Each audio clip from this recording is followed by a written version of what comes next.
আর ছবি দেখিয়ে বিস্ফোরক মমতা বন্দ্যোপাধ্যায়। তিনি অভিযোগ করলেন বাঁকুড়ায় বিজেপি নেতার গাড়িতে নাম বাদের ফর্ম, যেটা ফর্ম 7, উদ্ধার করা হয়েছে এবং বিজেপির 2 কর্মীকে আটকও করা হয়েছে। কেন বিজেপি নেতার গাড়িতে এই রকম ভর্তি হাজার ফর্ম? এটা নাম বাদের ষড়যন্ত্র।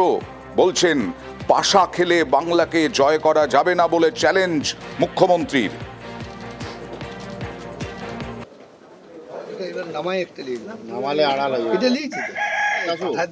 একটা গাড়িতে করে কত কাগজ নিয়ে গেছে এখানে, এটা আমরা হাতে নাতে ধরেছি। ছবিটা দেখুন, একটা গাড়ির ভেতরে 9-10 হাজার ফর্ম নিয়ে গেছে, সব ডিলিট করার জন্য, জেনুইন ভোটারদের নাম। সব বিজেপির এজেন্সি করছে এবং বিজেপির নেতারা তো মালদায় নিজেরা গেছিল। ফাইলের পর ফাইল, বস্তায় বস্তায় কাগজ। এগুলো মানুষের অধিকার চুরি নয়, তথ্য চুরি করছে, গণতন্ত্র চুরি করছে, মানুষকে বাঁচতে দিচ্ছে না, জীবিত মানুষকে মৃত বলে দিচ্ছে। অনেক লোক তো আপনারা আছেন, কেউ কি চিরকাল এক বাড়িতে আছেন? এক পাড়া থেকে আরেক পাড়ায় অনেকে শিফট হয়ে গেছেন। কেউ কেউ তো বাড়ি চেঞ্জ করতেই পারে, it is their moral right. আর কেন বাংলার ব্যাপারে ডোমিসাইল সার্টিফিকেট, গভর্নমেন্টের সমস্ত ডকুমেন্ট ক্যান্সেল করে দিচ্ছে। শকুনির পাশা খেলা করে বাংলাকে জয় করা যাবে না। বাংলায় তোমরা করছো লুট আর বলছো ঝুট। আর কি ঘটেছে ঘটনাটা? প্রচুর নাম বাদ সংক্রান্ত 7 নম্বর ফর্ম উদ্ধার, ধাওয়া করে গাড়ি সহ আটক 2। কোথায় ঘটেছে? বাঁকুড়ার তালডাংরা। এবং এতেই চাঞ্চল্য ছড়িয়েছে। এসআইআর এ নাম বাদ দিতে বা আপত্তি জানাতে ফর্ম 7 জমা করতে হয়। রাজনৈতিক দলের একজন BLA 2 সর্বোচ্চ 10টা ফর্ম জমা দিতে পারেন। সেখানে একটা গাড়িতে কয়েকশো ফর্ম 7 থাকার দাবি তৃণমূলের।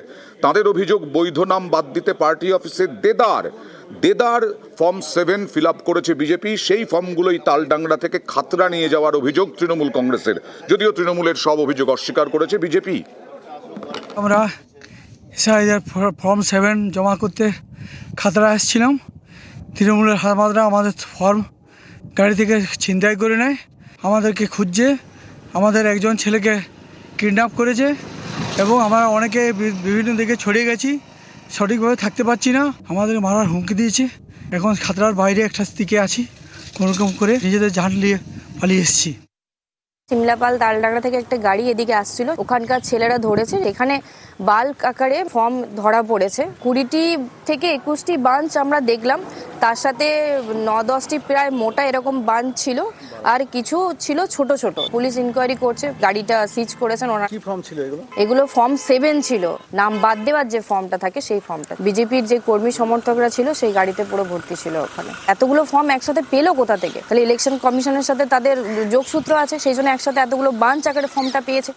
এইভাবে যে গণতন্ত্রের হত্যা করছে এই রাজ্যের শাসক দল, আর প্রশাসনকে তো চালাচ্ছে রাজ্যের শাসক দল। কাজে এর বিহিত নিশ্চিত হতে হবে এবং মুখ্য নির্বাচনী কমিশনার তার কাছেও এই বিষয়ে আমরা অবগত করাবো।